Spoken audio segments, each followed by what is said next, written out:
बिना हरि शरणम, बिना हरि नाम जपे, हरि की कृपा के बिना इस भव समुद्र से नहीं तर सकते। पकड़ो बात। इसलिए ये सब शून्य शून्य हुए और नाम हुआ अंक। अब अंक रख के शून्य लगा दो तो 10 गुना लाभ मिलना शुरू होगा, और अंक हटा दो तो शून्य शून्य शून्य कुछ नहीं। तपस्या, तीर्थ भ्रमण, शास्त्र स्वाध्याय, यज्ञ याग आदि और भी विविध साधन नाम जप करते किए जाएं तो 10 गुना बढ़कर लाभ देंगे। अगर नाम जप नहीं, अंदर भगवत स्मृति नहीं, तो बाहरी ये शुभ कर्म होंगे, इनसे विशेष लाभ नहीं मिलेगा। पुण्य भोग भोगो, फिर आकर के मृत्यु लोक में वो काम बना नहीं। कोई बड़ा पुण्यात्मा भाग्यशाली होता है जिसको सत्संग अच्छा लगता है।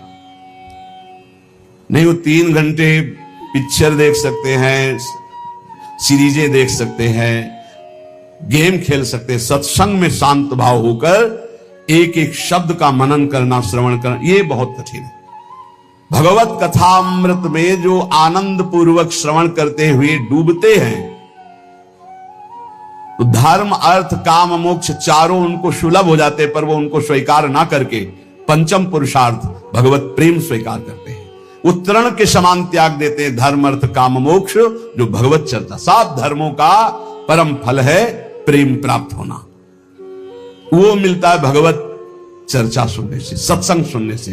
देखो, आप खुद देखो, जिस संसार का त्याग करना इतना कठिन है, आप देखो कब आपको पसीना चुआना पड़ा और संसार छूट गया, कब आपको मेहनत लगी। सत्संग ने दिन प्रतिदिन आपको उठाते चले गए, असत संसार से हटाकर भगवत चिंतन में डुबोने के लिए पूरी तैयारी कर दी। अब ना डूबो ये तुम्हारा प्रमाद है, नहीं तो प्रियालाल की कृपा तो आपको डुबोने के लिए पूरी तैयारी कर दी। मानुस्तन, वृंदा विपिन और रसिकन संग और बीबी रूप बार बार तो बनते नहीं, या संजोगनु बना दिया श्री जी ने। अब ना डूबो ये तुम्हारी प्रमाद स्थिति है। बड़े सुकृति लोग हैं जो भगवत चर्चा सत्संग सुनने में आनंद का अनुभव करते हैं। उनको ऐसा मार्ग मिलता है कि वो धर्म अर्थ काम मोक्ष की तरफ दृष्टि ना करके प्रभु के प्रेम मार्ग की तरफ चल पड़ते हैं। संपूर्ण जगत का मंगल करने में समर्थ है भगवान का नाम, इसलिए जय हो नाम की, सर्वोपरि नाम है। नाम नाम ये जीवन का सार है। खूब शास्त्र सम्मत, संत सम्मत और हृदय सहित ये बात कहता हूं, जीवन भर का सार है नाम। जिसने नाम पकड़ लिया परम मंगल हो गया। नाम जापक को कोई अन्य साधन का आश्रय लेना जरूरी नहीं है, केवल नाम। कोई जरूरत नहीं है दीक्षा लेने की। बोले ये राधा नाम आपने सुना, जब शुरू करो, जरूरी नहीं। नो दीक्षाम, अगर सोच रहे हो कि बिना दीक्षा के मेरा कल्याण कैसे होगा, तो सुना ना राधा नाम, पकड़ो, हो गई दीक्षा। नच दक्षिणाम, दान पुण्य दक्षिणा। कल किसी से कह रहे थे, यदि आप अपने कर्तव्य का सही ढंग से पालन करते हैं तो 1 रुपया कभी यहां चढ़ाने की जरूरत नहीं, कभी 1 रुपया कहीं देने की जरूरत नहीं। भगवान तुम्हारे कर्तव्य कर्म से ही प्रसन्न हो जाएंगे। और बेईमानी करके लाखों रुपया लाओ, इधर उधर बांटो, तो सबकी बुद्धि भ्रष्ट होगी। बहुत विचित्र हाल है। नाम की ऐसी महिमा है, कह रहे नो दीक्षाम, अगर दीक्षा भी नहीं ली है तो नाम कहीं ना कहीं से तो सुना है। वही राधा जपो, राम जपो, कृष्ण जपो, हरि जपो, तो जो बोल रहे हैं हो गई दीक्षा। नाम दीक्षा इसी को हो गई दीक्षा। नो दक्षिणाम, कोई इसमें ऐसा योग नहीं कि आप गुरु दक्षिणा दीजिए। न च पुरश्चर्याम, इतने माला का पुरस्कार नहीं, उठते बैठते चलते फिरते राधा राधा राधा। और कह रहे हैं आकृष्टीकृत चेतसाम, ये आपका नाम पापों को भस्म करके आकृष्टि, चित्त का आकर्षण कर लेता है। चित्त चोर के चरणों में समर्पित कर देगा नाम, और कोई साधना में इतनी ताकत नहीं। बार बार नाम जप करो। आकृष्टि ही कृत चेतसाम सुमहता मुच्चाटनम चांगहसा, मोक्ष रूपी, संसार से मुक्त होने रूपी महान वैभव, इसको वशीकरण तुम्हारे मुट्ठी में दे देगा। मतलब नाम जप रहे हो, मतलब मोक्ष तुम्हारी मुट्ठी में है। चाहे वो चांडाल क्यों न हो, नीच कर्म करने वाला क्यों न हो, यदि नाम जप करता है तो समस्त पापों का मूल छेद करके परम मंगल कर देगा। ना इसमें दीक्षा की, ना दक्षिणा की, ना पुरस्चरण की इनकी कोई जरूरत नहीं। नाम जे भी जिह्वा का स्पर्श किया, मंत्रोयम रसनास प्रगेव फलति, ये परा विद्या है राधा नाम। जे स्पर्श किया सारे पाप नष्ट हो गए, पूर्ण फलप्रदम, जो चाहोगे वो प्राप्त हो जाएगा। आकृष्टि ही चित्त का आकर्षण, सुमहता मुच्चाटनम चांगहसा, सब जगह से आपके चित्त को हटा के एकमात्र प्रभु में लगा देगा। ये नाम आपके हाथ में मोक्ष होगा, नाम आपके हाथ में प्रेम होगा, प्रेम मूल ये नाम है। नाम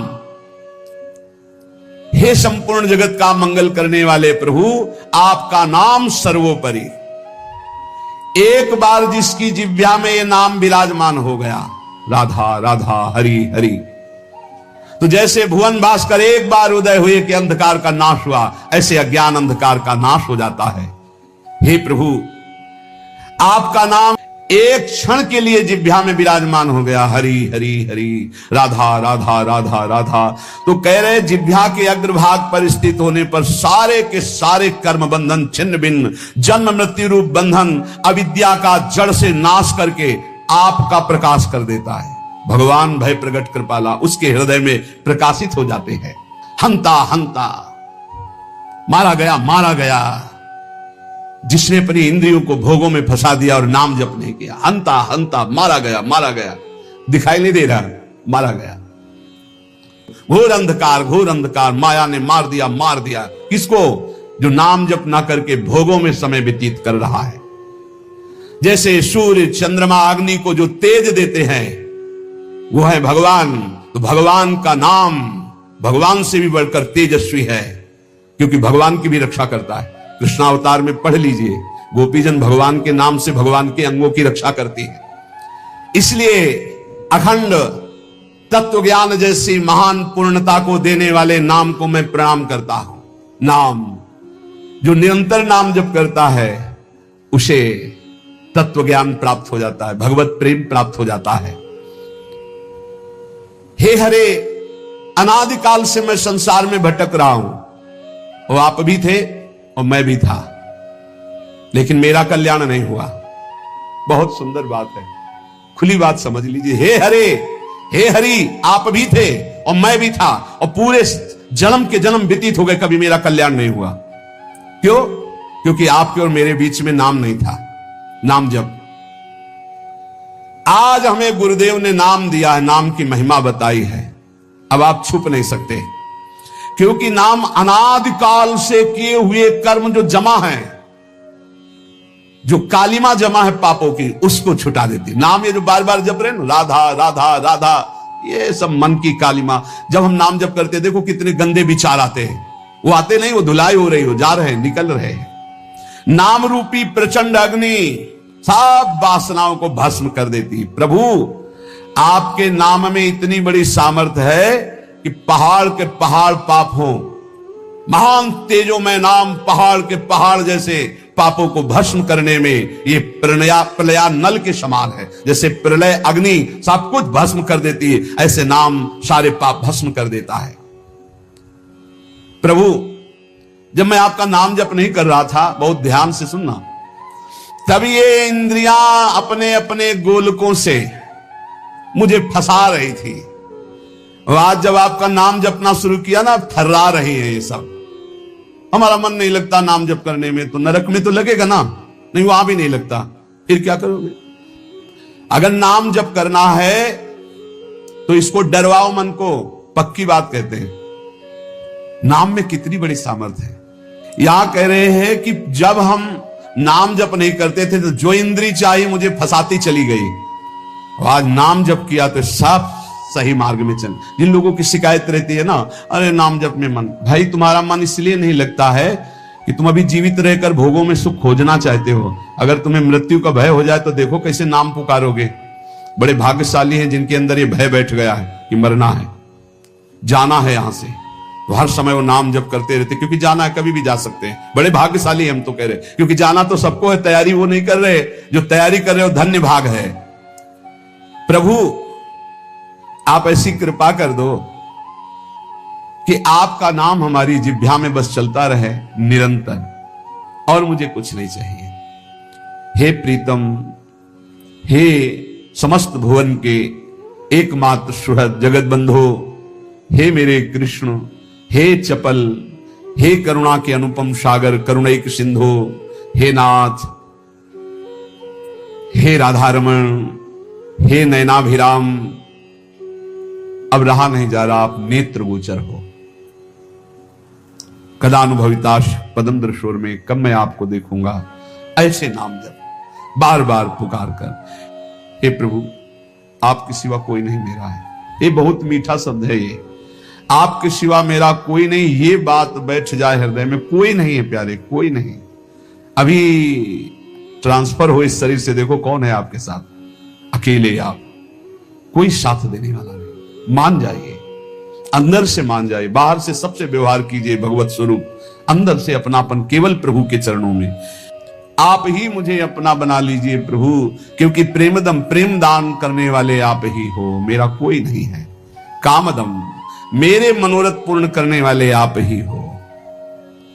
वेदनम च, वेद माने रहस्य का ज्ञान कराने वाले, अपने ज्ञान का रहस्य प्रदान करने वाले आप ही मेरे गुरुदेव हो। वैभवम च, समस्त भागवतिक सद्गुण दैवी संपदा ये आप ही मेरे अंदर प्रकाशित करो। जीवनम च में, मेरे जीवन हो, और जीवितम च में, मैं आपसे मैं जीवित हूं। मेरे प्राणों का पोषण अन्न जल से नहीं, आपसे होता है।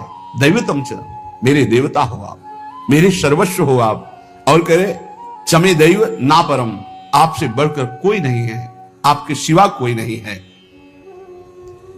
हृदय में प्रभु को अपना मान करके किसी भी तरह का शास्त्र विरुद्ध आचरण ना करते हुए निरंतर नाम जप किया जाए, बहुत जल्दी स्थिति आ जाएगी। अधर्माचरण करके जो थोड़ा सा भी खान पान, रुपया पैसा ये नष्ट कर देता है, विश्वास कीजिएगा। इसलिए डरो, ये जो अच्छे अच्छे पदार्थ खवाने वाले जन हैं, ये हमारे सुकृतों को लेने वाले हैं, ये हमारे भजन को लेने वाले हैं। इदम मधुमुखम विषम हरति जीवितम तत्क्षणा, बहुत ध्यान देने योग्य बात है। बहुत बड़े महापुरुष श्री जगतधर भट्ट नाम के भगवत भक्त हुए, वो कह रहे हैं, इस बहुत ध्यान देने योग्य बात है। इदम मधुमुखम, ये जो पराया दान है, रुपया पैसा है, भोजन सामग्री है, ये मधुमुखम, देखने में तो शहद जैसा लगता है, कितना बढ़िया खीर, कितना रसगुल्ला, कितनी ये, लेकिन विषम, ये विष है। इस संसार में ये जो पाप कर्म कमा करके धन एकत्रित करते हैं, या इन पाप कर्म करने वालों का जो धन लिया जाता है, ये देखने में आरंभ में शहद जैसा दिखाई देता है, बहुत मीठा, बहुत अच्छा, सुखद, लेकिन इसको भोगने में विष है। जो जब तक भोगा नहीं जाता तब तक ये अमृत जैसा दिखाई देता है, अधर्म की कमाई। और जहां भोगा गया तहां ये बुद्धि नष्ट, जीवन नष्ट, तेज नष्ट, सब नष्ट कर देता है। भूखे रहना पसंद है, अधर्मियों के द्वारा दिया हुआ दान नहीं स्वीकार करना चाहिए। पक्का समझो, पक्का। ये कैसा है? बोले शरीर को रोग ग्रसित करके भयानक दुख देना, बुद्धि को भ्रष्ट करके भयानक पाप पैदा कर देना, परिवार में अशांति पैदा कर देना, हृदय में अशांति पैदा कर देना, अधर्म का धन, इससे बचना चाहिए। लोग बड़े खुश होते हैं घूस लेने में, बहुत खुश होते हैं कि हमने बेईमानी कर ली, बहुत खुश होते हैं कि छल कपट करके सर्वनाश कर देगा। मान लो सच्चाई से तुम्हें जो भगवत प्रसाद रूप मिलता है अपने कर्तव्य का फल, उसे तो ठीक है, लेकिन अपने कर्तव्य से गिर करके जो कुछ एकत्रित करोगे तुम्हारा नाश कर देगा। बचो इस दक्षिणा से, बचो इस हलवा पूड़ी से, बचो। प्रार्थना है शौचाई बनेगी, चाहे नमक रोटी खाओ, चाहे बड़ी रसगुल्ला खाओ, और जो खून बनेगा वो खून जो है तुम्हारी बुद्धि को भ्रष्ट कर देगा, टिकेगा नहीं शरीर में। वो ऑपरेशन, फोड़ा फुंसी, रोग इनके बन करके निकलेगा, फाड़ के निकलेगा। गृहस्थों के अन्न के मोटे मोटे दांत, भजन न करोगे तो फाड़ डालेंगे हाथ। इसको याद रखो, ये ब्रह्म सूत्र है। ये ऐसा मत समझो कि हलवा पूड़ी और सब रसगुल्ला बढ़िया आराम से खा रहे हैं, बड़ा चैन है बाबागिरी में या दान पुण्य के धन में। गृहस्थी होकर कभी ऐसे हाथ फैलाना मत सीखो, ऐसे देना सीखो, ऐसे करना मत सीखो। और विरक्त होकर के जितने कम से गुजारा चल जाए उतना खाओ, ये सब बहुत बचो। ये दान पुण्य का खाने से ऐसे डरो जैसे जहर से डरते हैं। कई बार कहा है, गृहस्थों के अन्न के बड़े बड़े दांत, भजन न करोगे तो फाड़ डालेंगे आंत। सबकी भावना बनती है कि हम साधु सेवा करें, होती है कि 4 रोटी हम पाते हैं तो 2 पवाएं, ऐसा होता है। ये जो अधर्म का पैसा का भंडारा पवाओगे ना संतों को, तो ये आपस में खोपड़ी फोड़ेंगे, पट्टी बांध करके घूमेंगे, जहां तिलक लगता है वहां पट्टी बंधेगी, जहां एक दूसरे के चरणों में झुकना चाहिए वहां बहनी बिटिया की गाली और थप्पड़ चलेंगे। क्यों? क्योंकि तुम्हारे पैसे हैं, तुमने जैसा कमा के दिया वैसे ही।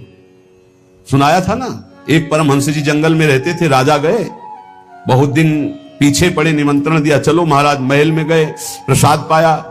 अब वो राज वैभव का प्रसाद, जंगल में आए तो उनको गुलरी पिपरी ये सब अच्छा नहीं लगता, कंदमूल फल, बस रास्ते ही देखते कभी घोड़ा दिखाई दे राजा का और निमंत्रण दे दे।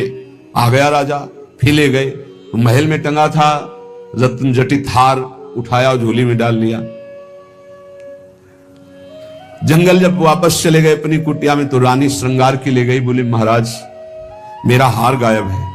उनका दास दासियों से पूछो, बोले यहाँ कोई बाहर की दास दासियां नहीं, ये निजी दास दासियां हैं, मेरा हार उनका हार है, वो चुरा के जाएंगी कहाँ, उनको कोई पहनना तो है नहीं। या आपके जो महात्मा जी आए थे यही चुरा ले गए। महात्मा जी क्यों चुरा ले गए, वो तो जंगल में रहते, उनको हार आदि से। बोले पक्का 100% वही चुरा ले। बोले हम आपको नया बनवा देंगे, आप ऐसा दोषारोपण संतों पर ना करें।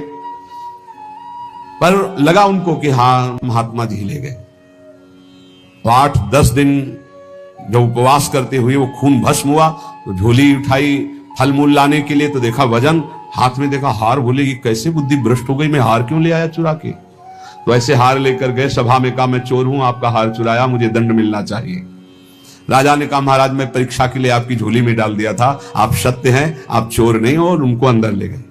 राजा ने इसलिए ऐसा कहा कि सबके संतों के प्रति भावना न खराब हो जाए। एकांत जाके कहा महाराज आप ही हार चुरा कर ले जाते हैं और फिर आप ही वापस लाते हैं, इसका रहस्य क्या है। उनका इसका रहस्य तुम्हारा अन्न है। मैं एकांत में कंदमूल फल खाकर भजन करने वाला, तुमने निमंत्रण दिया, राजन्न पाया, मेरी बुद्धि भ्रष्ट हो गई और मैंने चोरी कर लिया। पक्का समझो ये जो अधर्म का दिया हुआ धन है ये तुम्हारे को भी नष्ट करेगा और जिसके पास जाएगा उसकी भी बुद्धि नष्ट करेगा। बहुत दयनीय दशा हो जाती है जब भजन में रुचि नहीं होती, रुपये में दृष्टि होती है और भंडारे में दृष्टि होती है। बड़ी दयनीय दशा होती, बड़ा हृदय शुद्ध होता है। फिर आखिरकार यही कहना पड़ता है कि राधे राधे करो, चुपचाप भजन करो, भजन में लगो, कोई बात नहीं, जैसे प्रभु रखे वैसे रहो। बकाया प्रार्थना है जिनके कानों में शब्द पड़ रहे हो, माधुकरी पालो या जो नमक रोटी बने उससे जीवन यापन करो। ये दूसरों के द्वारा दिए हुए बहुत प्रकार के मेवा पकवान मिष्ठान अगर खाओगे तो आप सही में बुद्धि आपकी द्वेष राग करेगी, लड़ाई झगड़ा करेगी, भगवत प्राप्ति नहीं कर पाएगी। नच दक्षिणाम, बिल्कुल कड़े रहो। भरण पोषण करने वाली स्त्री जी हैं, यहां वही भेजेंगी जो पास करके भेजेंगी, पूछने की भी जरूरत नहीं पड़ेगी, बस कड़ा स्वभाव रखो। तनिक भी किसी से लेने की चाह ना हो, गरज होगी तो विश्वंभर स्वयं अपने आप करेगा, तभी बुद्धि शुद्ध रहेगी। उतना ही हमने देखा है महापुरुषों को भी भंडारे में पाते हुए, बहुत वीतराग परमहंसों के साथ रहे तो ऐसे लिया, उतना ही लिया जो उधर पोषण के लिए जरूरी है। 2 कचौड़ी 2 पूड़ी थोड़ी सब्जी, बस। महाराज ये गुलाब जामुन ना, दक्षिणा ना भाई ना, खप्पर में लिया और गंगा किनारे बैठ के पा रहे, कुछ नहीं बिगड़ा।